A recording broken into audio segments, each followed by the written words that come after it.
आज आपण आकृत्यांचे क्षेत्रफळ बघणार आहोत। काटकोन त्रिकोणाचे क्षेत्रफळ असते हाफ पाया गुणिले उंची।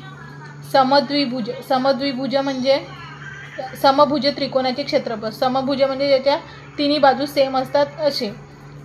अंडर रूट मध्ये किंवा वर्गमुळात 3/4 गुणिले बाजूचा वर्ग। समद्विभुज त्रिकोणाचे क्षेत्रफळ। समद्विभुज म्हणजे ज्याच्या दोन बाजू सेम असतात, एक डिफरंट असते।